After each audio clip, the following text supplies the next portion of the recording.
Are you ready to become awesomer? Hello everyone, my name is Umar Hamid. I'm your host on the No Limit Selling podcast, where industry leaders share their tips, strategy, and advice on how you can become better, stronger, faster. Just before we get started, I've got a question for you. Do you have a negative voice inside your head? We all do, right? I'm going to help you remove that voice in under 30 days guaranteed. Not only remove it, but transform it. So instead of the voice that sabotages you, there's one that propels you to much higher levels of performance and success. There's a link in the show notes. Click on it to find out more. All right, let's get started. Hello, everyone. Welcome to another episode of the No Limit Selling podcast, where we talk to industry leaders on how they grow revenue, how they get leads, how they create sales, because the blood of any business is sales. And there's lots of companies that have great salespeople, but no qualified leads. I mean, the system can be broken in many places, but I know someone that can help out. Today, I have the privilege of having William Wang. He is the Chief Marketing Strategist for Growth Labs. Will, welcome to the program. Umar, thank you so much for having me on. Can't wait to dive into this. Brilliant. So, the top of the funnel is where we need to get leads coming in, and let's start there.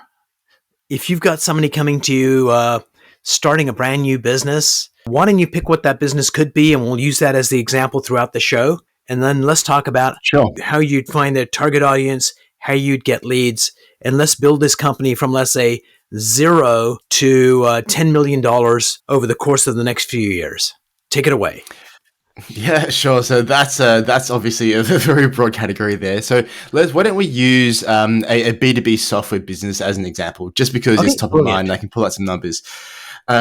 What I find is that obviously this is a sales podcast. We're going to talk about sales. And one of the things I always find is across different levels of revenue for a business, you start to get this kind of angst between sales and marketing, right? Sales are always like, leads suck, and marketing's like, no, you're not working the leads properly. So I think for me, it's been really interesting to see some of my clients on their journey from 0 to up to $50 or $100 million a year. And I think the way I like to break it down is, depending on where you're at, the salesperson, or the salespeople, I should say, is going to be very different at those levels. So at 0, it should really be the founder as the salesperson, right? No one's going to evangelize a product as much as them. No one's going to have the passion and the drive, or even understand what it is they're trying to do, like the founders will. So at that point, it's literally the founders going out and pounding on people's doors, finding out if people want to solve the solution they're trying to solve for. And this is where, marketing at top of funnel doesn't really matter so much at the very beginning, because literally it's how do we get sales? You go straight for the bottom of the funnel, talk to people who you think are your ideal clients, or the theory that you've got, because obviously when you actually go to market and do the marketing, that might change. But at 0, as a founder, you've just got to do what doesn't scale. And that means having a conversation or a sales conversation every single day as a minimum. So that's obviously at the very beginning. So let's say you've got the business started and you've got $100,000 in revenue, you got some programmers, you got the chief sales guy who's the owner, and now it's like, hey, we need to hire a few more salespeople and maybe get marketing involved as well, set up a marketing department. Take us to that stage. Yeah, that's where you have to start really aligning the culture between sales and marketing. So the best companies I've seen that I've worked with, these unicorn companies, but here both in Australia, as you can probably tell from the accent, I'm Australian, both in Australia and also in the US, the unicorns that we've worked with who have gotten funding, hit hypergrowth, and just really scaled really, really quickly. What the founders or the investors or the advisors, whoever it is, what they've been really good at is holding the marketing and the sales team really, really closely together.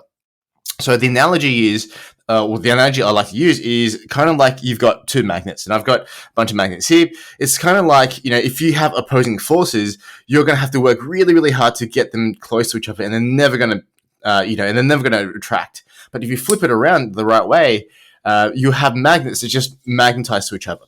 So as a founder or an investor or an advisor, I believe the best ones I've seen, they've been able to switch it around so that sales actually want to talk to marketing and marketing actually want to talk to sales. So that becomes a cultural thing.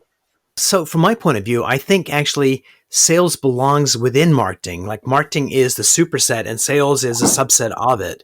And so marketing needs to take the responsibility of, we understand the market, we understand the customer, and this is the solution that they want. This is how they want to be sold.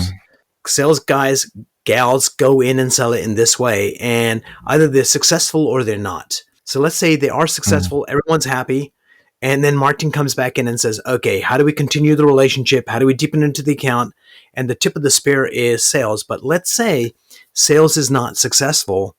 Then it's marketing's job with sales to diagnose what the issue is and resolve it. But in most companies, like you said, it's sales on one side and marketing on the other, and the finger of blame is going back and forth. Your leads suck, and then marketing is not, they're like, you suck. And so, yeah, it takes a strong leader to come in and align everything. So let me ask you this question. In hopes of doing that, they've got this title called the Director of Sales and Marketing. And in theory, that's a good idea, but I'm not sure it's a good idea in practicality. Your thoughts on that? Yeah, I've seen it work really badly in truth. Yes, me too. More often than not. Yeah, more often than not. But I've also seen, so titles like head of growth, head of sales and marketing. I think it takes a certain person who's worked across both disciplines to really, and also know how to manage a team. So it's about the hire and the person itself rather than the role. I do see the role being one that can be very successful for a company. But the person directing it, it's hard if she or he has a bias towards one way or another. That's always going to be a difficult. Exactly. So it's going to be someone who's had experience across both, who's been a salesperson and who's also been a marketing person and has seen on both sides of the fence what it actually looks like. Because it's rarely ever one or the other. It's rarely ever marketing completely sucks and the funnel sucks, or that sales completely sucks. It's always in between, right? The leads might not be perfect, but the salespeople don't really know how to work the leads, and then the feedback doesn't go to marketing. It's almost always a combination of the two sides not fulfilling their full potential. So to have that person at the very top across both teams, they've got to really have solid experience in both disciplines to be able to impartially find where the leakage is actually happening. So a couple of things come up. Is the first thought that comes up is they have ride-alongs with the police. If you're part of the community or an organization, you can ride in a cop car for like a night or a day or whatever. And that opens your eyes to the reality of policing as opposed to sitting in your office and judging what's going on. And it almost seems like what we need to do is to get some of our marketing people to go out on sales calls and actually observe what happens there in front of a customer and really get oh my God, okay, this is what it's like. And on the other side, I think sometimes marketing is sitting in their offices thinking up these things. And it would be really good to have a salesperson in the mix with them saying, that sounds good, but think about this. And I think that cross-pollination really gets a much stronger organization, and there's much better understanding. And also, when there's an issue that comes up, you've got bridges built between the two departments. So it's not like it's your fault. It's like, how do we solve this together? And I think that's where you can actually outthink the competition. Yeah, I mean, one of my favorite things to do as a marketer who gets brought into companies and as a copywriter who gets paid to write things that sell. I don't actually speak to marketing teams too much when I get started. I want to speak to sales because sales are the ones on the front line talking to the customers, handling the objections. They get to hear what people are unsure about. They get to, just really get to the core of it and talk to the customers day in, day out. And they're the ones with the golden nuggets that the marketing team or even, an outside agency can really pick for and go, oh, this is really interesting. Tell me more about this. So with all the marketing that we build, I actually start from sales. And so I think it's almost crucial if you have already got an established sales team or an established marketing team to have new members from each team second or do a stint with the other team during their induction period. I think that's super important to actually get things right.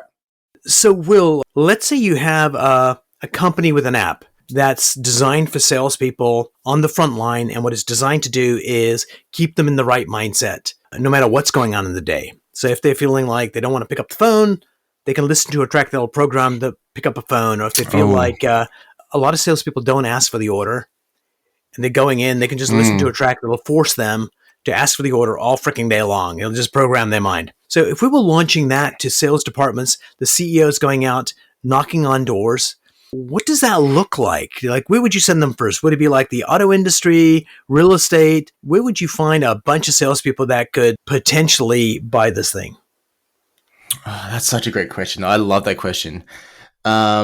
Because in reality, because I'm also doing sales for my business, I've already got that. I've already got that set of tracks that I listen to, where it's like, I'm not feeling it, but I need to put food on the table. Listen to this and let's go close. You know what? I think there's two ways of thinking about this, right? For me, the first way is, who needs this the most? Like, what are the most, I don't know if cutthroat is the right word for it. What are the most competitive industries that a salesperson can work in? And yes, real estate, definitely. Yes, the auto industry, definitely. Stocks. Insurance, stocks, financial services, all of those industries where you've got to be on your game to make money. And if you don't get the sale, you don't get paid. I would do an outreach campaign into those industries, into salespeople, get them on a trial, and then turn them across to paying customers. If that's one way that's a very generalized way to do it. We can dive into a little bit more in detail. The second way, so action number 2, is just to run ads to it and let the salespeople come to you and self-select. Right, run a Facebook ad, run a LinkedIn ad, target people who have got interest in sales, and say, "Hey, I've got this performance track that's helped all of my salespeople go out there and crush it. See if this helps you too." And people are going to self-select and go, "Oh, I'm a salesperson. I need this. Sure, we'd love to have a crack at this." We've all had days where the down days, and kind of what, at least from my point of view, I think if you take a look at all the days that are out there, so. For salespeople, my hypothesis is that maybe 5% of days in a year, and that's probably overreaching, is where you wake up and you feel unstoppable. You're just in the mood, and it's just like any conversation, you're going to get a yes. Then you've got 80 days that you are going to be, 80% of the days you're going to be just average. And then there's probably 20 some odd days, 20% of the days where you're just going to be down in the dumps. And the question is, how do you take 80% of the days and move some of them over into super mindset days and take a lot of the bad days and turn them into average days? Is kind of where I think a solution like that would help, is to get you more productive days out of it. So would you say offering a trial is the best way? Hey, test it out for a week, test it out for a month. If you like it, buy it. Yeah. Before we get into that, I'm actually curious about one thing, Emma. What do you have on your track? Before we jump into that, and we can go into so deep, because I love talking shopping numbers, but before we dive into that, I love mindset side as well. What would you have on your track, actually? What do you listen to? So what I listen to is, and I'm asking this question because I'm at some point in the near future launching an app like that, and what it's got is, it's me showing people how to tap into the power of the mind. So it's not music to inspire. It's like taking you through a process. So I'll give you an example of one of the tracks. It's, a lot of people come home, and when they come home, they're physically there, but not mentally there. They're still back at work, fretting about problems or what they're going to do tomorrow. And even the family dog can figure out, hey, dad's not home. So someone comes home, before they get out of the car, they listen to a track for 6 minutes, 44 seconds, and it gets them to release the stress for the day. It gets them to remember the very first time they fell in love with a significant other, like feel it here. And then they walk into the house with that loving, warm feeling, and they just show up differently, fully present, with love in their hearts, even for the family pet. And so my mission is to really change the world and make it a happier place. And this has been a labor of love to kind of craft it. And I think salespeople need it the most in terms of, business is probably the strongest force for creating change for good that we have.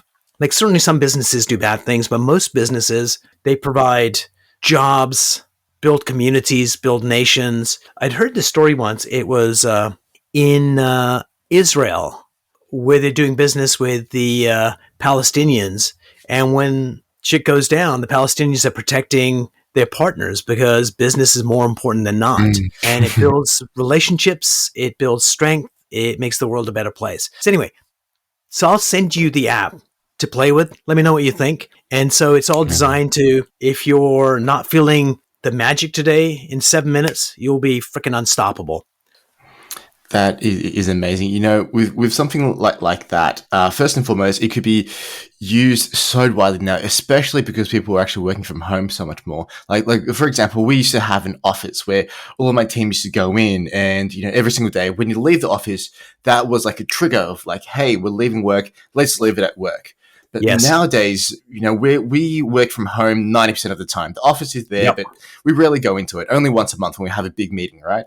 So nowadays, it's like when I finish work at whatever time it is, and I walk out of my room, it doesn't have the same triggering effect or the habitual effect of, hey, phone's down, work down, the kids are here, let's go.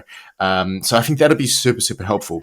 And with an app like that, you know, normally I'm 50-50 on trials.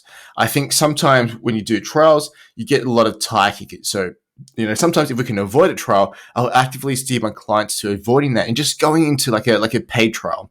So, for example, pay me $7 for a month, and after the first month, it's $30. But you know, you could do it like that, or you can even give them a free trial for 7 days. I think once people get into the habit of using it, they'll see the benefits. And the beauty of an app like that, you know, of an app that you're building, is that it's not just, hey, I'm going to take your app, use it, and then I'm good for the rest of the year. No, as a salesperson, as a business owner, I know that it's a constant battle with where your money's going, right? This whole business sales thing, I truly believe it is such a mental thing. When you look at the top salesperson in a company versus the bottom salesperson in the company, what's the difference? Like, and it's not experience, because some people just come in and they just blitz it. It's not experience. It's you know, yes, it's a little bit of product knowledge, but that's such a small percentage. The rest of it is the confidence, their focus, their drive, their determination, how hungry they are, you know, just how mentally prepared they are, the rituals, the habits they've got. And for an app like that, I mean, you could absolutely change someone's life, you know, instantly by giving them the right habits to become a successful salesperson. So, yeah, trial, get people on board, and then charge them. And, you know, the value that you can create for a salesperson could be $100,000 a year, $200,000 a year, millions of dollars a year. Yeah. So, I mean, you know, what you're putting out to the world versus the payment for an app, I mean, it's disproportionate in terms of value. So tell us about one of your clients. You can change the name to protect the innocent, and walk us through what you did for them so we get a really good sense of what you do for customers. Okay, cool. So I'm going to talk about one of my clients here in Australia, but they are international now. So they're a unicorn story, recently raised about $500 million, yearly revenue of about 100 mil. And we were very, very, very fortunate with them, by a massive stroke of luck, to work with them at a very early stage where their team was significantly smaller. They had 3 or 4 salespeople. The marketing team was one and a half. So you know, 2 people. One of them was kind of part-time in different departments. And so they just raised a lot of money. And so they turned around and said, look, we've got great brand reputation. We've invested a lot into our brand. We're growing organically, but we need to drive this forward. Like, what do we do? And so we work with them at the very beginning to lay out a plan, right? How do you hit these revenue targets, and what strategies you need to use to do that? And a lot of companies at the very early stage, because they don't have the background in marketing, they think they've got to do this fancy stuff. But it literally was about, let's send a bunch of cold emails, send really, really, really good cold emails. And I think if there's anything that we do well, you know, that we're world class in, it's actually writing really good cold emails that people love getting and responding to. So that was the core of our strategy.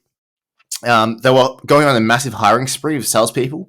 And as part of the KPIs from the sales team is that the marketing team sends a certain number of cold emails per salesperson, and the salesperson had to follow up with every single lead.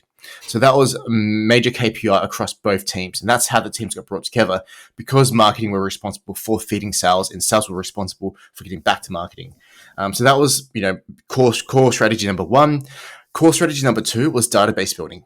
So you don't need to get fancy with, you know, like 20-step funnels with fancy terms like tripwires and all that kind of stuff. It literally was about, let's put some good value into the world, and what do our customers want to learn? Even if it's got nothing or very little to do with what we're doing, let's give them value and get them onto our database, and then talk about what we do well. Because eventually, if they want to do this big thing, they'll need our product to do it anyway. So even though our product is a very small part of their ultimate goal, right? It's still an important part. So why don't we help them with the big part and bring them back to the small part? So we ran LinkedIn ads for them, Facebook ads, Google ads.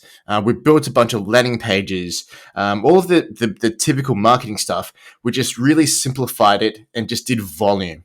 So, when I first started my career as a marketer, I went after the fancy stuff. But nowadays, with the bigger companies we work for, the growth rate that they're achieving, I truly believe it is about just doing the simple fundamental things really, really well and just doing more of it. And that's scale.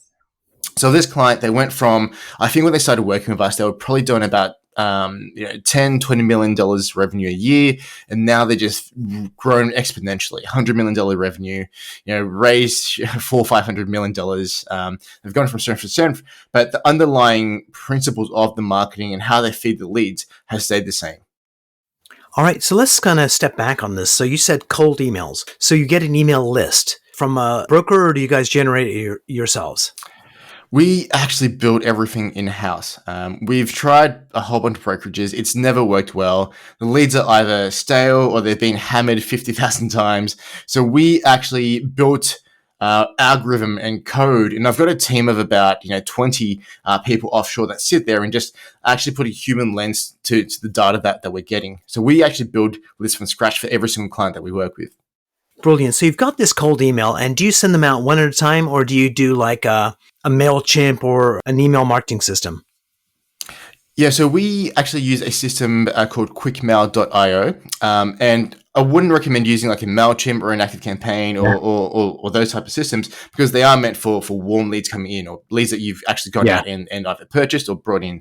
Quickmail is a brilliant system developed by a good friend of mine specifically for cold outreach. So what it does is it automates the process of you having to send the emails. You put an Excel spreadsheet or a CSV into Quickmail with all the contacts you want and all the merge fields. So we actually really personalize every single email, but we put the personalization into the Excel spreadsheet, and then we load the email templates that we want to send, right? So we load the sequences and put the fields in there, and the system takes the information, plugs it into the emails, and so every single email that goes out is very personalized. And that's where we win, right? Like we get open rates of 80%, reply rates of 40% because we go so deep with the personalization, but the system helps us automate the actual sending. So whether someone replies or we get an out of office or they click unsubscribe, the system handles all of it, and we just focus on putting good leads into the system itself. And so does that go on your email address, or do you have a temporary one? Because I know if you get too many unopens and stuff, it can start blacklisting emails. So how do you handle that? Yep. So we actually build our own email servers that we use for clients. So we've got clean email servers sitting there that we keep a very close eye on. And whenever we've got a client come on board, we'll buy a separate domain for that client that looks very similar to their actual domain. And we'll get the domain to send via our servers out to the world. So that way we can control the quality of the emails being sent out. We can control the servers, make sure that they're not being blacklisted. That's how we get as many emails into inboxes as possible. That's probably the most important thing. The number one thing for us is not getting into the spam folder, into the promotions tab. The more emails you can get into someone's actual inbox, the higher chance of success you'll have. So are you using plain text emails, or do you put HTML and other fancy stuff in there? So we stay away from links and images as much as possible. We do have sequences where it works really, really well. So for example, when we do cold emails for ourselves, I like to push the boundaries. I like to be a little bit cheeky, and I'll put GIFs in there and all this kind of fun stuff, but only on, the third or the fourth or the fifth email in that sequence. The first and the second, we want to maximize email delivery. So we minimize the links and images because they tend to get flagged sometimes. If you've got too many, they'll get flagged by spam bots or servers and things like that, and you won't get it into inboxes. But the third email, if it hasn't got through already, why not try it? So even on the first and second email, you'd have at least one link to get them to where you want to send them, right? No. So we don't. So when we do emails, generally my primary objective is to get a reply. So to get a reply and say, yeah, sure, I'd like to get what you're talking about. If it's a lead magnet, for example, or sure, I've got 10 minutes. I'm happy to have a chat with your team. I don't really like to send people off from the emails because it's harder to track what they do afterwards. So I tend to Right. go straight for the reply from the email. And so you'd basically ask them, hey, just let us know what you'd like to do kind of thing at the end? Yeah, exactly. Exactly. Brilliant. The second thing you were talking about was, building that database and then starting advertising on LinkedIn, Google, Facebook. So talk to me about LinkedIn advertising. How effective is that? And what's the strategy to best use it? Sure. So LinkedIn is expensive on the front end. And what I mean by that is, for example, if we're running a campaign and we're testing Facebook versus LinkedIn, if we're getting a lead for $3 to $5 on Facebook, it'll be triple to 5 times the amount on LinkedIn. So we would probably pay between $9 to $25 or $30 for the same lead, not the same lead, I should say, for a lead on LinkedIn. But the lead quality on LinkedIn is generally a little bit better than the lead quality on Facebook.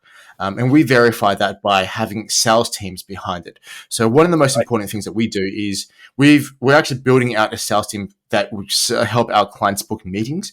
And what we're finding is when we call leads from Facebook, most of the time they don't pick up, or sometimes they're like, I don't remember, like, who are you? Whereas on LinkedIn, we get a higher response rate, a higher pickup rate, a higher conversation rate.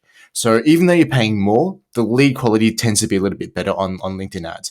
Obviously, this is for B2B. If it's B2C, stick with Facebook. Facebook is still by far and large, where you should be focusing a lot of your budget. But at the same time, I'm kind of platform or channel agnostic. I go where the attention is. I don't really care. I'm not tied to Facebook. I'm not married to the idea. We've got to be Facebook. We've got to be LinkedIn. It's like, where's your audience? Let's find your audience.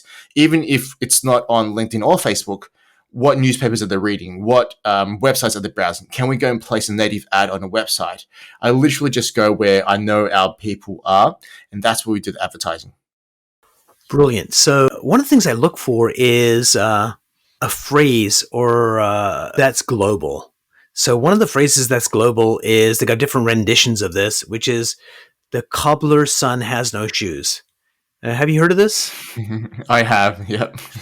So you guys are, experts in marketing. So how do you become true to yourselves and you actually practice what you preach? Because it's so easy to focus on your clients and not focus on yourselves. So how do you balance that? Well, this is such a great question, and it's actually top of mind for me right now because we're at the stage where we've grown very much through word of mouth, very much for organic, and very much through the principle of that phrase where we just haven't done any of our own marketing. But we're at the point where if we want to scale, if we want to keep growing, we have to focus on that. So that's had my full attention over the past couple of weeks. So I'll go into what we're doing in terms of our strategies, right? And I think what we've got planned will probably help us to double this year quite easily. So my thinking around this marketing, given what I've seen from clients and everyone else we work with, is that simplicity always wins. Simplicity and value and frequency equals scale. So what I mean by that is we're not doing fancy stuff for ourselves. We're not building, all these funnels and stuff like that. It's just not what I want to do. We've got one funnel that we've built, and what it does is we've got a value on the front end, which I'm going to be putting up some email templates that people can download. So if you're in the B2B space, go get those email templates, and then you'll see a page. The next page would be, hey, thank you so much. Here's some extra resources. Right, so I'm going to give them webinars that we've done in the past, other resources, conversations I've had with other people which are interesting. And at the very end, it's like, if you want to have a conversation, here's my calendar, go and book in. But I don't push that heavily because, the growth rate that we've got a certain capacity. We can't take on 50 clients a month because we just can't handle that. I've actually purposely slowed played this. So for me, it's an exercise in database building. So every single month now, when they're on my email list, every single week, they're going to get an email from me, which is entertaining and educational, right? A good mix of both. We're going to run a webinar to our list only every single month. So we're not going to try and advertise outside of our list. Literally, this webinar is for the email list, for my social media following, and that's it. And every once in a while, every month, I'll have an email that goes out and says, do you want me to work on your emails? We've got X number of capacity this month. If so, come through and have a conversation with me. So that's my entire marketing plan. We're going to do cold emails as well, but obviously cold emails with the purpose of building that same email list and driving value, building relationships, and just having a long-term view of how we're going to grow. I don't want a million conversations tomorrow. I want a million conversations spread over the next 3 to 4 years. Brilliant. So as you build that out, what are your thoughts on Facebook groups? Because this is the whole movement of, build your pond, stock your pond, and fish in your pond. Thoughts on that? I think it's a nice to have. When it comes to marketing tactics, what's working now, I've seen everything work. So you'll never hear me say, oh, that just doesn't work, because someone out there's made it work. I think it always comes down to who your audience are, how they like to consume, what platforms they're on, and is it worth doing in terms of effort versus reward. So for myself, we're purposely not going to have a Facebook group because I know that the clients we're working with, people who own 10, 20, 50, $100 million businesses, they're not likely to be on Facebook every single day. Right. Agreed. So I'd rather not go through and spend the time and effort doing that. Because I just don't think the return is going to be there for us. And I don't want to have a full-time team member managing content, managing engagement in the group, because the people we're working with just aren't going to be, oh yeah, let's jump into the group and pump each other up. They're already they're going. They just need extra help, extra guidance in here's how you tune your marketing. So for me, it's not worthwhile doing. But that being said, I've seen clients we've worked with where we've built Facebook groups for them, and it's been phenomenal. So it really comes back to, would my people use something like this? Can I build a pond for my fish? I don't know. It's a weird way of saying it, but will my audience appreciate this? And if so, is it worth doing? And I think there's a matrix out there called the ICE matrix, which is, I don't remember what the I stands for now. Oh, no, sorry, impact, complexity. This is really bad. I should remember what it stands for. But it's essentially you look at the impact, this action is going to have on your business, how complex it's going to be, how expensive or, difficult it's going to be to do. And then you give them a number and you can rate it. So I'll recommend doing that for every single tactic you're thinking of. And for me, Facebook groups, we thought about it, but it just doesn't make sense in terms of the impact it has on the business. Brilliant. So I like the strategy of, building the database, giving value. It's challenging not to put a link in because it's almost like a compulsion that we always do that. But I think doing the first two to just add value and see if they self-volunteer to come in. So you've been doing your business for how long? So I think this is, we just ticked over our 6th year. I think April is when I officially gave my notice and went full time. So this is year number 6 for us. Brilliant. So if this Will went back 6.5 years ago to younger Will, getting ready to start his business in 6 months, what one piece of advice would you give young Will that would actually make that journey easier? That's a good question. I might cheat and go 2, because the first thing I would say for myself, and this might not apply for founders and business owners who are already in business, but the first thing I would say is just to stay in your corporate job a little bit longer. So I came from corporate IT, hated my job, was looking for any way to get out, and jumped a little bit too early. I think I could have cut 2 or 3 years off the path to where we are now if I just gritted my teeth and got through another 6 to 12 months. That would have been a lot faster because I would have made better decisions, had more money to reinvest into the business and grown it a lot faster that way. So I think the number one advice is just bear with it for another 6 months and just grit your teeth, get through it. And that's going to have an exponentially great effect going into the future. Okay. I think the second piece of advice I would have, and this is something that I did well anyway, but I think it just to reemphasize something that worked was just build a network and just talk to people, not with the idea of selling to people, but just the ideas are everything, right? The more you can learn about a market or an industry, the more markets and industry that you talk to and see, the more ideas you get. And the more ideas you get, the more opportunities come your way. And opportunities eventually lead to dollars. So I think, very early on, I went too far down the path of, I work with chiropractors, I work with this group just because that's what the courses were teaching. Whereas if I just taken time and just, given myself another 6 months and just said, look, I don't know who I'm working with, but let me go and see who I actually genuinely like talking to, and then go and figure out what problems they've got, and then build a problem for that audience set. That would have been a much more effective way of doing that. Actually, thank you very much for sharing that, because that also showed like a vulnerability of, okay, I didn't know what I was doing. And it kind of comes back to this evil word called patience, which is like so important and so hard to do. Because in my psychology, it's like, okay, we're going to do this. Okay, done enough thinking. Let's start executing. And oftentimes it's gone down a path that's been, somewhat successful, but nowhere close to the effort that was put into it. And having that patience to really figure out where do we fit in, who can we help the most, would have served us better. And I think, dear viewers and listeners, take this advice. And even if you're in a business right now, before you go down the path, treading water for a little while and rethinking the business. Like a good example was that Facebook question I asked is like, what's the effort versus reward equation? And is that going to justify it? Because you can get seduced by the act of doing. The act of doing gives you the illusion of accomplishment. And accomplishment in business is how much money you make for the shareholders. Yeah.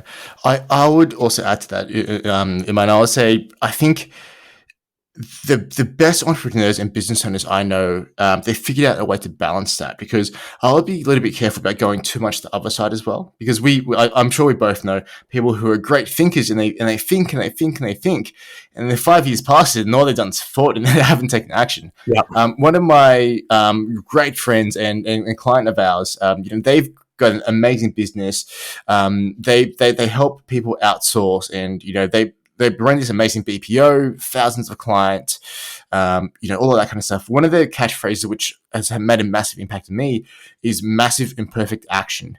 Because, for me, I was so low in confidence. I was a massive introvert. I needed that doing, right? Putting myself out there, talking to the people. I needed to do that before I did thinking time, because if I didn't take the action, I would have scared myself. So I think it's that balance that you've got to find. But nowadays I've gone too much the other way, where I'll throw an idea and I'm like, hey team, I'm executing this, and it's done. And my team are like, oh my God, Will, shut up. You've just gone way too far the other way. So it's almost about striking, but like at a certain stage, I think for me at the very beginning, if I know what I know now, it's easier to say, have patience and do this. But at the same time, looking back on it, I think I needed to take the massive imperfect action to have the confidence to do something with. So a book that's really helped me understand this, it's a book called The Road Less Stupid by Keith Cunningham, who was a billionaire, went bankrupt and built himself back to billionaire. So that he didn't fluke it. And his whole premise is the idea of taking thinking time. So for me, it's like, I want to be able to do a thinking time session every single day, but off the back of the thinking time, I have to take action. Like I can't just think and then, oh, congratulations, pat myself on the back for thinking. No, you've got to take action off the back of your thinking and take action and do something, even if it's imperfect. Like don't let perfect be the enemy of great. That's something else that the balance between those two things, I think, is where you'll find success. Brilliant. Will, what makes you happy? Oh, I think for me, it's a question I'm trying to figure out as well. Because in business, there's moments where, obviously I wake up and I'm like, let's burn this to the ground. I don't want to do this for another day. But then on some days I wake up and go, how did I get, like, this is amazing. It's unreal. Like I'm living my dream life. I think for me, happiness is being able to move forward and seeing progress, and being able to do the things that I'm good at. Not necessarily the things that I enjoy, but the things that I'm good at, and also finding things that I'm not good at and seeing improvement. Nice. So yeah, I mean, it's a great question, because it's something that I've kind of not struggled with, but I've grappled with in my mind internally for the past year or so, especially as we've hit this level of success where, it's like I live an extraordinary life, but what am I trying to do? Like, what's the point of doubling the business? So it's something that I've been grappling with, and I think it is progress. I think it's a journey, enjoyment in the journey, not worrying about the numbers, but just surrounding myself with good people, doing great work for them, just seeing the progress in things that I'm good at and also that I'm not good at. I guess is my answer. Brilliant. So one of the areas of focus for me is that ultimately at the end of the day, it's the more authentic you are as a human being, the more powerful you are in the world. The problem is most people don't know who they are, what their purpose is, and why they're here, and all those fundamental things that we take for it's not that important, or one day I'll figure it out. But I think what happens is when you uncover your purpose in life, it gives you a direction, and you can put a goal on that direction, and then every fiber of your being attacks that goal. Even if it's a crap day, you feel superb because you're doing what you were meant to do. The second thing is our deepest values, and more importantly, the criteria that our heart and mind uses to validate whether we're actually fulfilling those values or not. Knowing that gives you a rock solid foundation that allows you to get the grit you need to keep on going. So you got purpose gives you direction and motivation. Values give you the grit to keep going. Then is fundamentally finding those mental blocks that stops you from executing, finding and removing those. And then the last step is really igniting the passion within and realizing how can I get it into my optimal mode. And the reason you can do it faster is you know where you're heading, you know where the goal is, you know your integrity, and you know all the fears and the limitations are gone. And this is how you get a good executive and make them like a freaking beast, is not through external stuff. It's all internal. And I think that's one of the journeys that entrepreneurs and leaders need to go through. And once they do that, there's the business before and the business after that transformation. And it doesn't need to take a long time to do that. Any thoughts, comments on that kind of hypothesis? Wow, that's really deep. That's, I haven't thought about it like that before. That's a really interesting way of looking at it. And I think it's a good framework for processing this because, to be honest, I think for me so far, and it's something I'm going to have to think about going into the future as we start hiring executives and building out our entire leadership team. It's things like that, right? What's going to drive the rest of the leadership team? Because it's a lot easier when it's your business.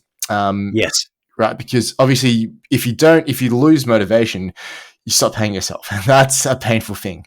Whereas when you start hiring executives and a leadership team, it's a little bit different. They've got a paycheck. How do you motivate them beyond? So that's a framework I'm going to have to, and I really like the framework that you've got. And I think I'm going to steal that and adapt that. But for me as the owner, I mean, I think for my mindset, it's kind of like this. And it's a bit of a nihilist kind of approach, right? And I just look at it and go, look, I don't know what the hell happens after I die, after I pass away. I think nothing because I've been not alive before and I don't remember it. So, who the hell knows? But we've got one life. And for me, this one life is so precious and I want to be spending a life doing stuff. And, people talk about legacy, but man, stuff legacy. Like, who's going to remember what the hell I've done after my grandkids? Like, no one, right? There's people who've been, absolutely changed the world. And all that happens is people talk about them in passing. Like, who cares? So for me, I don't care about legacy beyond having awesome kids, raising them right, spend the right time and quality with them. And then obviously by extension, when I have them grandkids, but that's the extent of legacy that I care about. So if I don't care about legacy beyond the next 2 generations, then for me, it's like, well, but knowing that I've got this one life and one shot to do some freaking amazing things, well, then why wouldn't I have the best life ever, right? Why wouldn't I fly first class everywhere? Why wouldn't I go to explore the entire world? Why wouldn't I network and hang out with people that I love and who are doing cool things and who are driven and that motivate me and want me to be better? So for me, it's just kind of like, to motivate myself, it's all about maximizing this one opportunity, one shot that we've been given that's fleeting. And that's, every second that's going by, it's 1 second less that we've got in this existence. So why wouldn't I want to jam pack it for all the coolest stuff that I can do with the most amazing people I can surround myself with and just enjoy the ride? So for me, that's my motivation. And, to do that, obviously you need money. So the Yes. money is a means to an end. It's a means to being able to network with the coolest people, being able to, take my family on cool experiences. And so for me, I can tie the business and the sales and all of that back to the ultimate goal of, hey, I want to go and take my family to the Maldives this year, and do these experiences while we're there. What does that look like? So let's go and build that into my plans for the business this year. Brilliant. So, So, just as you build your company out, let me give you some advice on how to do that. yes, Because please.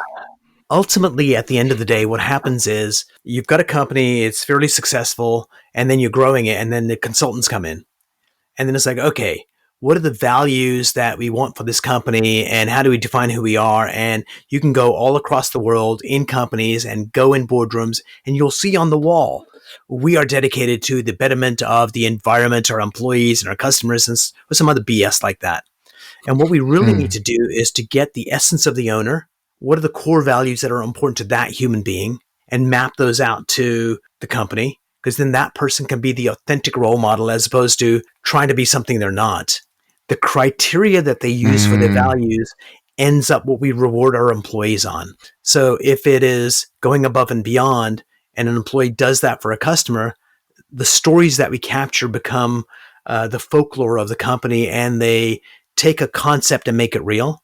And the last thing I'll share with you is people will do more for each other than they'll do for you, the boss.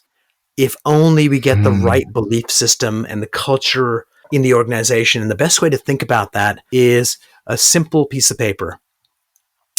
I remember an experiment that we did when I was in elementary school. We got a magnet, put it down, put a piece of paper on top of it, and we sprinkled iron filings on the piece of paper. And as soon as they hit the paper, they moved to the lines of flux. So those iron filings are the behaviors and the attitudes of your employees. The paper is the company that you've built, and the magnet underneath is the culture that drives it. And what happens is if we don't have the right culture, we get a consultant that comes in and says, okay, stop doing this behavior. We're going to take this iron filing and move it over here. This is what we're doing now. This is a better way. But as soon as you let go, it slides back to where it used to be. So what we fundamentally need to do as owners of companies is realize that we're in the belief business. How do we identify the limiting beliefs in the organization, and how do we transform those? And if we get the magnet right, then we attract people to our company that go, you know what? I'm never going to leave this place because I've found home. And it's not about the owner. It's about each other and growing something freaking awesome. And when you do that, it allows you to focus on the three most important things that you should be focusing on. The first one is, what it does is you should be focused on kick-ass amazing vision, which I know you got in spades. 2 is building a kick-ass amazing culture that people will die to work at. And 3 is long-term shareholder value. And at some point, you need to step up to that position and get out of the day-to-day operations. And you can only do that when everybody else is committed and behaving in the way that they want. And I'll get off my sermon because I've got passion around this, because I think it's like important that we realize it's our personal beliefs and our organizational beliefs that build kick-ass amazing companies. You know what? That's awesome. And I think by chance, I've lucked my way into having the first two. So just to touch on that point, we do have in our offices, when we used to have the office and everyone used to go in, on the wall as you go in, our slogan was do good shit for good companies and good people. And so that was the premise of everything, that we only work with people with great products that change the world. And we go out of our way to dedicate ourselves to our clients because they're doing cool stuff. And so our impact is the impact we have on these businesses, and we help them, so we're exponentially having a great impact in the world by helping these great companies, right? So sorry for the swearing. We're an Australian company, so swearing is part of our DNA. It's but normal, yeah. Let's have a Fosters. Yeah. So it's just like whenever anyone came in, it was just like, do good stuff for great company, like do good stuff for good companies. And I think that's our motto. And, I think my team, I've been lucky to have amazing team members. We literally have not had anyone voluntarily leave the company in more than 3 years, because, we're so dedicated to the work and we see the work we're doing having such a big impact in the world. But the last bit is definitely where it's missing. With the shareholders coming in and being able to extract myself from all of that. But hey, we're working on that. But I think your framework, I love your frameworks, Emma. Like they're so cool. So I'm going to take the one that we around vision. I'm going to take the one around the company vision, the culture, and the shareholders. And it's definitely going to be something that we adapt in the near future. Brilliant. Just before we part company, what is one mind hack you'd like to share with our viewers, listeners, that would allow them to be more productive, more efficient, happier, get better dates, whatever it is? Oh, I think knowing where you're at in the journey and what you need to motivate you. So what I mean by that is when I was we struggled in the business for so long, like 2.5 years. We, barely made the payments on the house, all that kind of stuff. When I was going through that, I drove the crappiest car, couldn't afford to eat out or do any of that kind of stuff. So every time I hopped into my car, I imagined myself driving a brand new Porsche, right? I'd imagine in my mind getting in the color of the seatbelt. Every time I had to fly economy on the cheapest airlines, I imagined I was in business class on the top airline in Australia. I put myself into the mental headspace where I was already successful. That was my little hack. And I used to go out and during the day and just pretend like I'd been given free reign to hang out at the beach because it was free. But pretend like, my business works so well that I get to do this.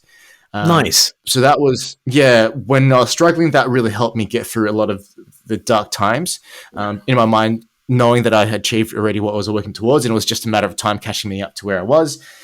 Funnily enough, now that I've gone and, bought the Porsche and done all of this kind of stuff, traveling business class, for me, my mental hack now is peace of mind and not having mental baggage.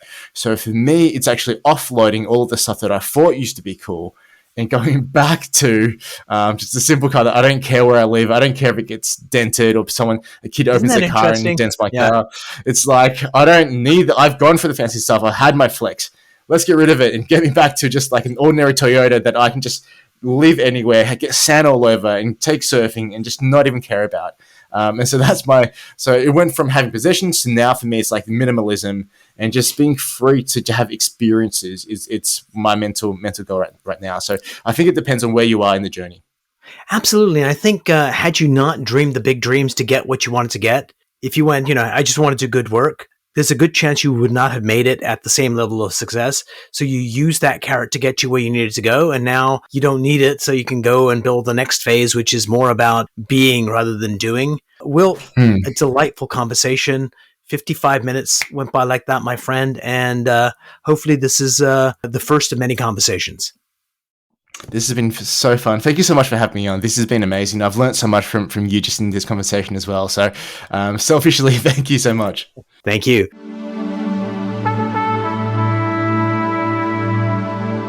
If you enjoyed this episode, please go to iTunes and leave a 5-star rating. And if you're looking for more tools, go to my website at nolimitselling.com. I've got a free mind training course there that's going to teach you some insights from the world of neuro-linguistic programming, and that is the fastest way to get better results.